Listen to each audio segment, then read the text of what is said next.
Sonic Boom war gut. Nur die Serie, das Spiel war... Hi, ich heiße nicht nur Fabian, sondern euch auch herzlich willkommen zu diesem Video hier. Ich weiß, einige von euch können es vielleicht nicht mehr von mir hören, aber Sonic the Hedgehog.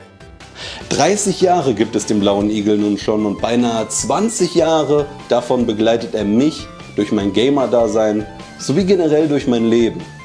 Und genauso wie dieses Höhen und Tiefen hatte, gab es diese auch in seiner illustren Reihe an Videospielen. Einen absoluten Höhepunkt stellt Sonic Generations dar, ein Spiel, welches zum damaligen 20. Jubiläum der Reihe veröffentlicht wurde. Für viele Jahre war es mein Lieblings-Sonic-Spiel und so spielte bzw. spiele ich es seitdem immer wieder gerne. Warum dem so ist und vor allem, warum es jeder gespielt haben sollte, egal ob Fan des Franchises oder nicht, das erzähle ich euch in diesem Video. Und vor allem werde ich die Zeit auch nutzen, um fernab von diesem einzelnen Game zu zeigen und zu zelebrieren, was Sonic für mich so besonders macht. Ich habe einiges für euch vorbereitet, lasst uns keine Zeit verlieren. Gotta go fast! Happy Birthday Sonic!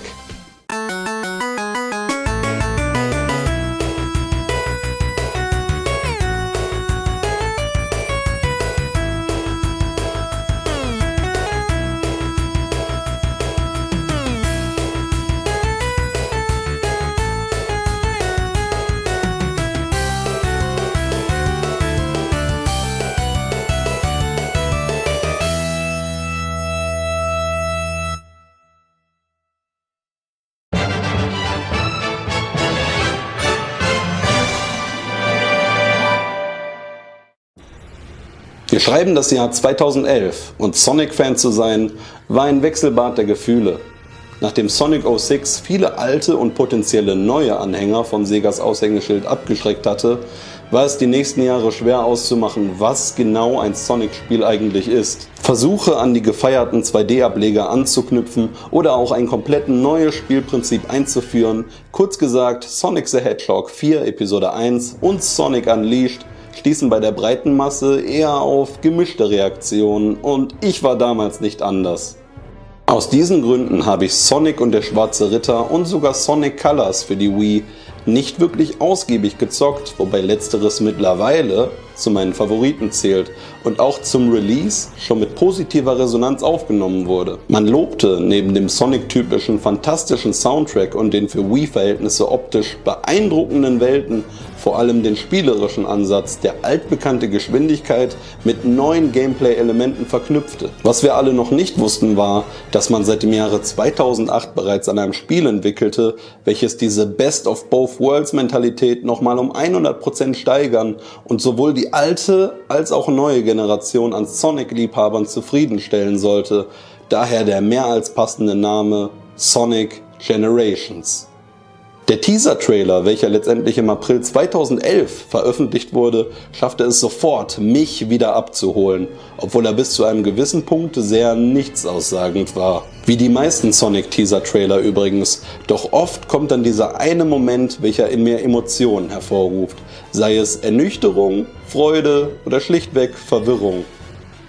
In diesem Fall war es eine Mischung der letzten beiden Sachen. Wir sehen Sonic, wie er durch die Green Hill Zone läuft, doch großen Teilen davon fehlt ihre Farbe. Nach der ein oder anderen Stunteinlage passiert es dann. Im Sprung erscheint eine weitere Version von Sonic, die ganz klar sein klassisches Design aus den Mega Drive Teilen innehat. Die beiden rennen nebeneinander, schauen sich an und das war's auch schon. Es reichte aber, um mich zu zwei Sachen zu bewegen. Erstens zum Jubeln, zweitens zum Spekulieren. Und nach einigen Tagen war die Sache für mich klar. Sonic hat einen Sohn. Lassen wir diese damalige Spekulation eines 14-Jährigen einfach im Raum stehen und langsam und leise sterben. Natürlich war das Internet viel weiter als ich. Es muss irgendwas mit Zeitreisen zu tun haben, ein Riss im Raum-Zeit-Kontinuum, der den Sonic der Moderne auf den Sonic der Vergangenheit treffen lässt. Und grob gesagt war das absolut richtig. Doch wie dieses Aufeinandertreffen genau aussehen würde, das haben wir uns alle gefragt. Denn Mit der Charakteristik des modernen Sonics ist jeder, der ein Spiel seit Adventure 1 durchgespielt hatte, mehr als vertraut, vielleicht auch mehr, als er will. Doch was für Charakterzüge hat der altmodische Sonic? Er liebt Chili Dogs, er hasst Warten und er hatte eine Vielzahl an Stimmen in den verschiedensten Medien. Diese tendierten von Hi there, I'm Sonic the Hedgehog bis hin zu You might know everything I'm going to do, but that's not going to help you since I know everything you're going to do. Strange, isn't it? Und obwohl es relativ zu Beginn der Entwicklung klar war, dass der Sonic von früher im Spiel nicht sprechen würde, gab es laut Aaron Webber, der unter anderem Brandmanager von Sonic Generations war, nur eine dieser Stimmen, die der Figur hätte gerecht werden können. What's up? It's Jalil White. Fabian, what's happening, man? I hear that you're doing a YouTube channel commemorating Sonic's 30th anniversary. That's dope. That's dope. Sonic was like my high school side hustle. Seriously, I would drive to recording sessions in my mom's Acura Legend 1996 model 4-door sedan. And here I am 30 years later, and people still love Sonic and my rendition of the character through voiceover. It's an honor. It's gonna be an honor until the day I leave this planet. It's way past cool.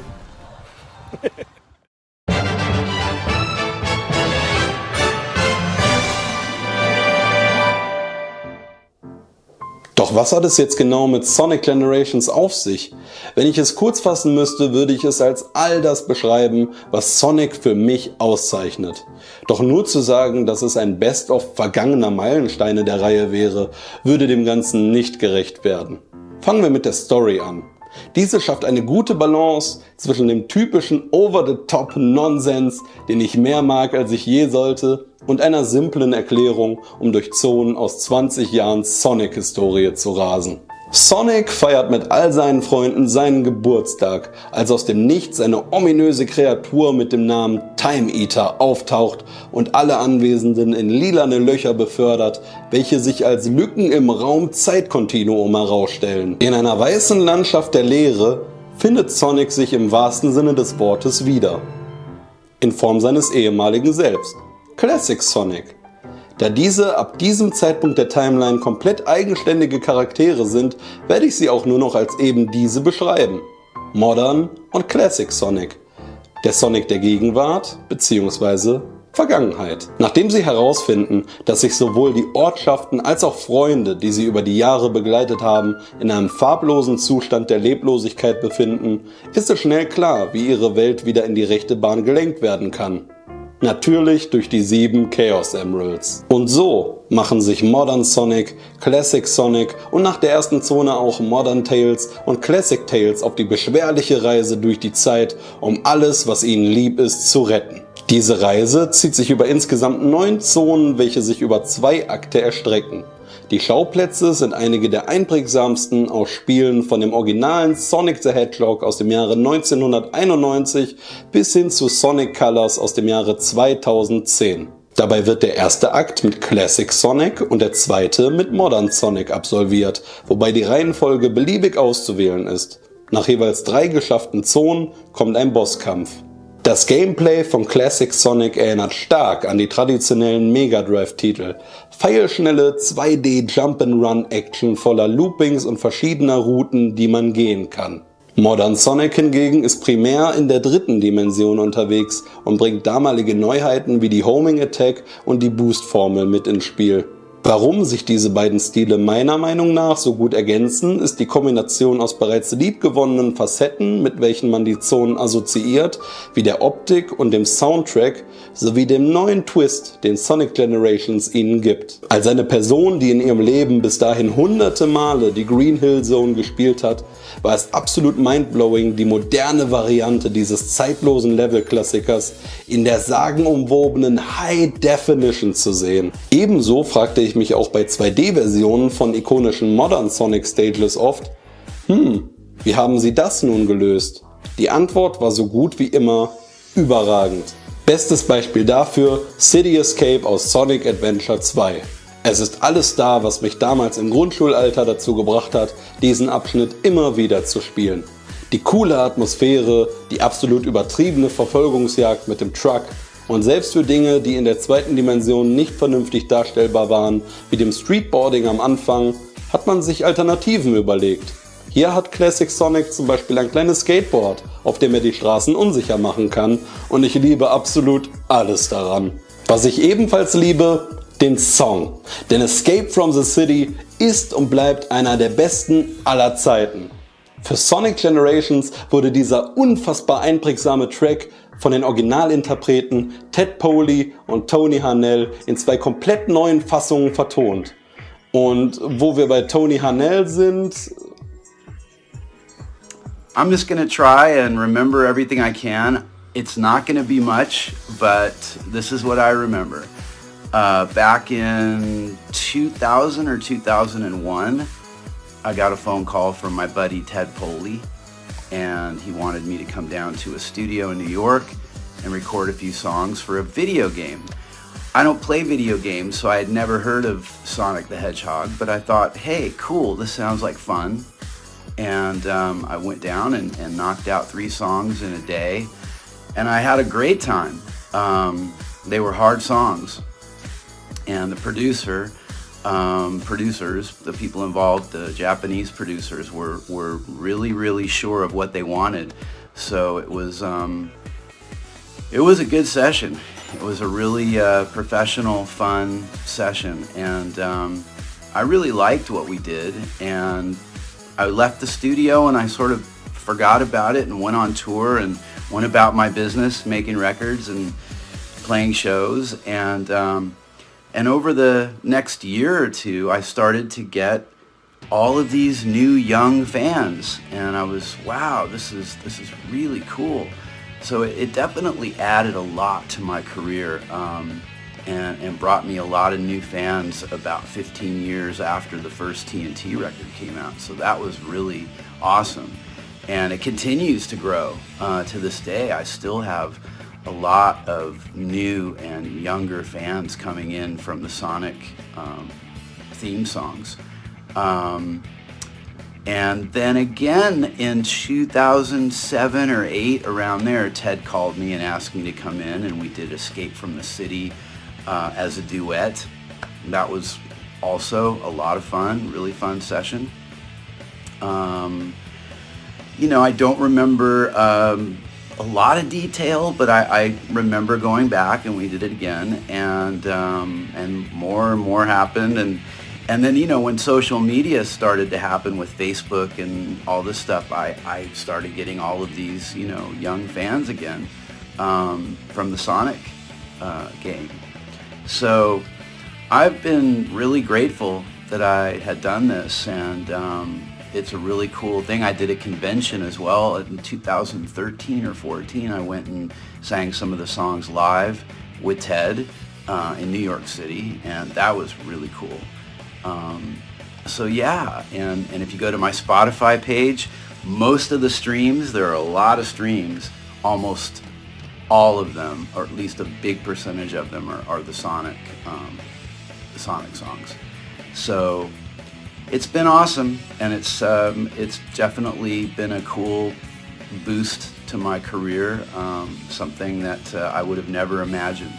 So yeah, I hope I don't know a lot. I mean, I pretty much just sang the songs and you know, went about my career, but it's been really, really cool, and all the new fans that are into Sonic have gone back and checked out TNT and my other projects, and they've really become fans of mine. So very grateful for having done it, and would hope to do more in the future if that possibility comes up. So thank you very much, Fabian. I hope this worked for you, and good luck with your film.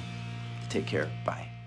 Generell kann man sagen, dass der Soundtrack wie eigentlich immer bei Sonic einen mehr als starken Aspekt des Spiels darstellt.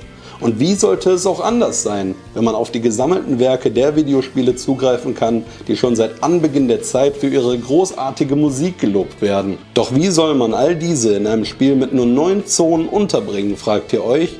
Sonic Generations bietet neben den eigentlichen 18 Akten noch 90 sogenannte Herausforderungen, welche zum Teil absolviert werden müssen, um in der Story voranzuschreiten. Dabei handelt es sich um kleine Challenges, welche von simplen Unterfangen wie absolviere den Akt mit nur einem Ring oder besiege eine gewisse Anzahl an Gegnern bis hin zu einzigartigen Angelegenheiten mit den diversen Nebencharakteren des Spiels rangieren. Glücklicherweise wirken die Aufgaben, auch wenn sich bestimmte in jeder Zone wiederholen, nie wie eine reine Maßnahme an, um die Spielzeit zu strecken. Zum einen ist der Großteil davon rein optional, da pro Boss nur jeweils 3 Herausforderungen geschafft werden müssen, um diesen freizuschalten. Zum anderen passen sie alle perfekt zu Sonic. Vor allem die anderen Figuren wurden behutsam in Segmente eingebaut, die für sie Sinn ergeben. So muss zum Beispiel mit Knuckles nach versteckten Goldmünzen gesucht werden, während man sich mit Tails seine Flugfähigkeit zunutze machen kann, um Hindernisse zu überwinden. Als Belohnung winken neben neuen Fähigkeiten für die Sonics, die in einem Shop gegen Punkte erworben und ausgerüstet werden können, auch wunderbare Boni wie Artworks und Entwicklungsskizzen, welche man jederzeit in einer Galerie bewundern kann, sowie Musikstücke aus den ersten 20 Jahren Sonic the Hedgehog. Mich hat die Spanne an Songs wirklich begeistert, da man neben den absoluten Klassikern auch viele findet, die man nur selten hört, da sie aus Spin-offs wie Sonic Spinball oder Ablegern für Handhelds wie der Sonic Advance oder Sonic Rush Reihe stammen. Neben den bereits angesprochenen, größtenteils optionalen Herausforderungen sowie den komplett optionalen roten Ringen, von denen jeweils 5 in jedem Akt versteckt sind und die ebenfalls besagte Bonusinhalte freischalten, gibt es auch noch die sogenannten Gegnerduelle, welche gewonnen werden müssen, um zum Boss der 3 Zonen zu gelangen. Dabei handelt es sich um Handgemenge mit Sonics bekanntesten Rivalen und genauso wie die eigentlichen Hauptbosse unterscheiden sich diese stark voneinander, was dafür sorgt, dass sich jeder einzelne besonders und bedeutungsvoll anfühlt. In einer Sache sind sie jedoch identisch. So identisch wie mit den Dingen, die ich zuvor angesprochen habe. Sie alle sind eine liebevolle Hommage an den schnellsten Igel der Welt und ein wichtiger Teil des Liebesbriefs in Videospielform namens Sonic Generations.